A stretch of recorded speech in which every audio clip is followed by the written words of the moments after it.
You know, when you go to make a YouTube video, you have a channel, you usually want to, if you're going to do a channel where you talk about things, you usually want to be talking about fun things, happy things, things that, people are going to like and they're going to want to hear more from you and everything else.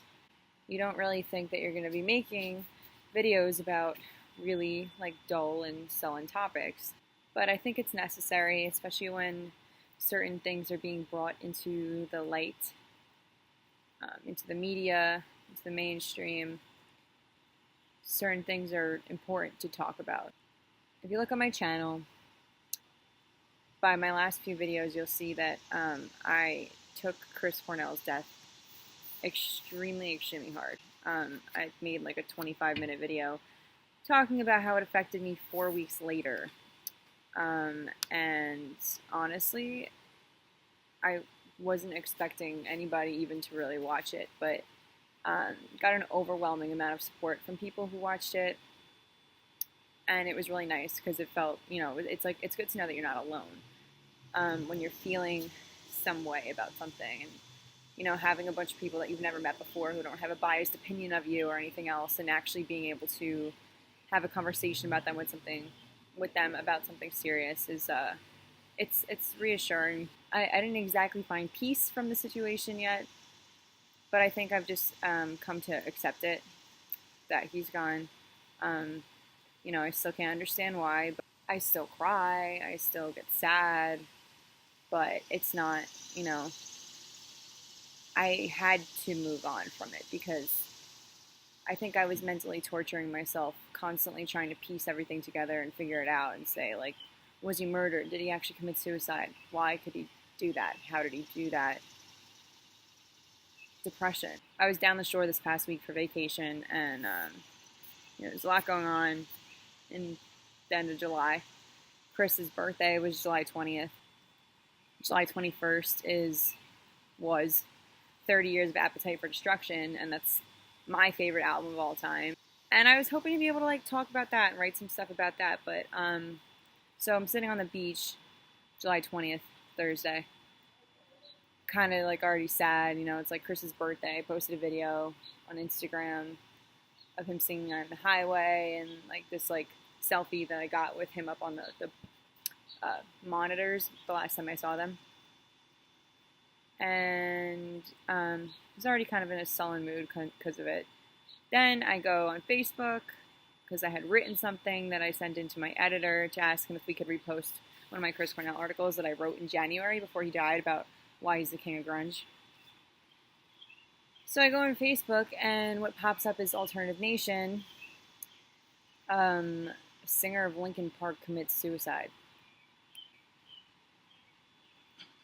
So I open it, and he hung himself.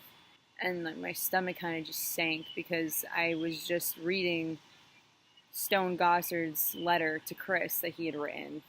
Pearl Jam posted it online, and Stone wrote it for Chris on his birthday, and then 10 minutes later, I check a different social media and see that another musician killed himself in the same way. And the strange part about this is Chester was really close to the Cornells.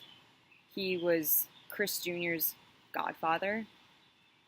The family is like hung out together.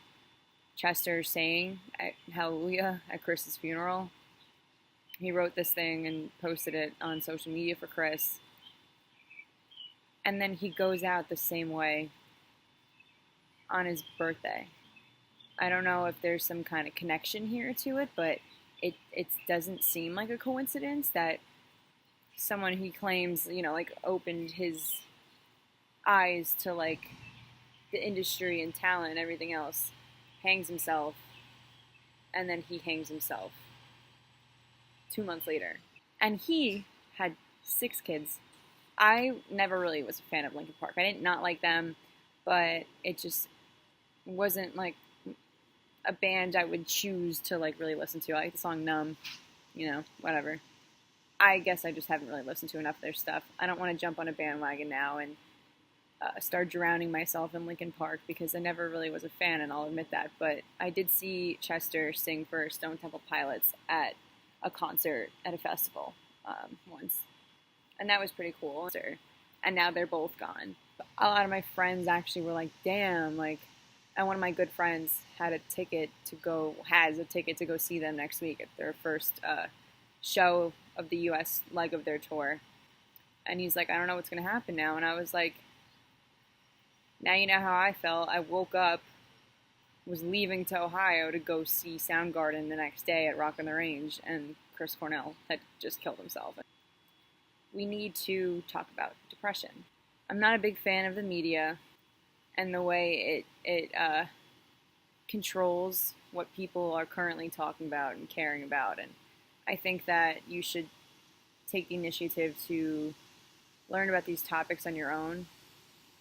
And if you're truly passionate about it, then making some kind of stand. Don't make a stand based on what the news is telling you to say, what the internet's telling you to say, what all your friends are telling you to say, just because of what they're seeing somebody else tweet that they look up to. Formulate your own opinions and thoughts, and then come back and try to make an argument. Because if you're just going to spew out facts that you don't actually even know what they mean. I remember when that whole thing with the lion and the hunting, the dentist who killed the lion, when that happened, all of a sudden, hunting's been around since human beings and animals have been around. And all of a sudden, because this happens, every single person is on Twitter bashing hunters, calling them serial killers. All of a sudden, something else happens the news picks up on and starts talking about all the time, and no one gives a fuck about hunting anymore. But sometimes when it happens, it's for a good reason. And unfortunately, it takes celebrities coming forward about mental health to get people to care about mental health. I'm a psychology major. I study mental health. I've always been very passionate about it. I, along with everybody else in the world, have mental health issues in my family. But there's such a stigma. I have had, depression and anxiety since I was young. As long as I can remember, I was always telling my mom that I had a hard time breathing. So I got an inhaler prescribed to me by a doctor who thought I had exercise-induced asthma. It was anxiety. And it's sad to think about that, because what does like a 9-year-old have to be anxious about?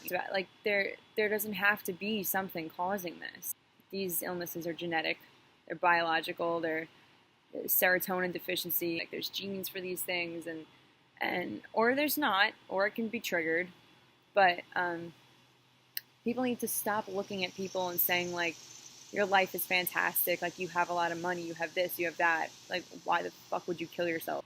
The chemicals in your brain don't give a fuck how much money you have, and some people can't overcome it, and it's terrible. You have all these people who are saying like that's the cowardly way out. If you were strong, you'd face it. Well, guess what? We don't know what happens when we die until we do. So for these people to actually be willingly sending themselves into this unknown abyss of just ending, how is that cowardly? Because death fucking terrifies me. I've been, fortunate enough, despite the fact that, yes, I had anxiety and depression when I was younger, and always probably will. I've never wanted to hurt myself. And I'm blessed to say that, because unfortunately there's a lot of people who do. There's a lot of times in high school where my friends would make plans with me, and then last minute I would just be like, I don't feel like going. And like, why? Like, why are you so lame? Like, why are you this? Why are you that? Stop pushing people. I didn't know I was depressed. What, like, 15, 16-year-old wants to admit, like, oh yeah, I'm depressed and I don't want to get out of bed. That's why I don't want to go see my friends. Like, that's a fucking horrible thing to feel like. But it gets way worse for other people. Stop thinking that because you've never experienced a thought or a feeling, that means that nobody else can. Depression's in your head. Anxiety's in your head. Just be happy. You don't think that these people would be happy if they could? You don't think that they would choose to be happy if they had the choice? Because If everybody in the world could be fucking happy, I'm sure they would choose to be happy. Nobody wants to be sad. Nobody wants to feel like they don't want to get out of bed and not know why. Nobody wants to feel anxious for no fucking reason. Just because you're fortunate enough to not have those feelings and not experience that doesn't mean that other people aren't going through it. So for you to judge them, it just makes you a piece of shit. You got Chris Cornell and Chester. Everyone, they left behind family members.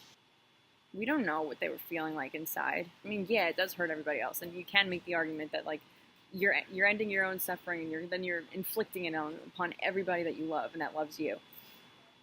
But do you really think that when you have this dark cloud lingering over you, that do you really think that in that moment, like they're thinking how much pain they're going to inflict upon other people? No, they're thinking that they're going to relieve the pain of other people, and that they're relieving their own pain, and that this is the only way out. And I'm not by any means supporting it or saying that it's okay trying to justify it, because I think it's fucking horrible, and my heart is broken.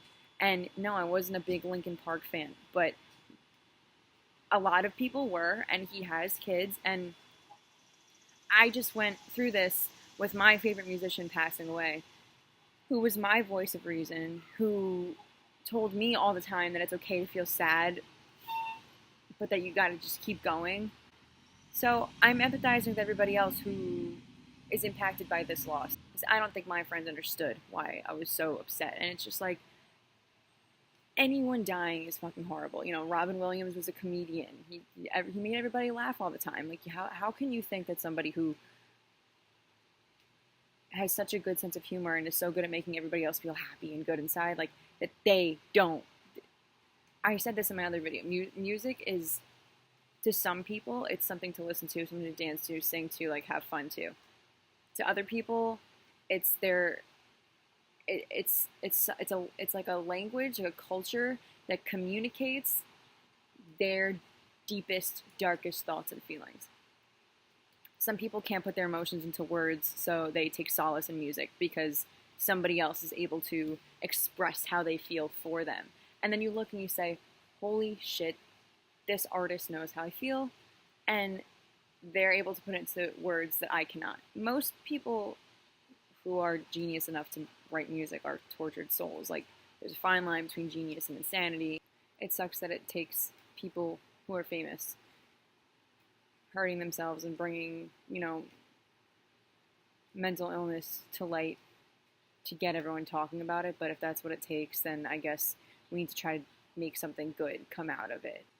Too many people are copycats, and they look to these people and they're their idols, and they say like, oh, well, they did that, now I can too.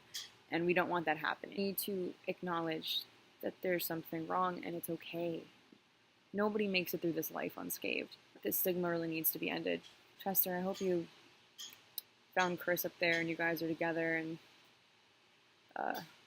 in peace. But we're all gonna all miss you both. If any of your fans that you're able to watch over are going through what you were going through, just please give them the strength to keep going. Too many people fall victim to illness, mental illness every day, just because they're too afraid to admit it or go get help, or they feel like they can't. Diseases like cancer, unfortunately, other things like that, yeah, there's no cure yet. We can change how we view psychological issues, and then maybe we'll lose a few less people every day. Nobody should have to feel like they have to take their own life.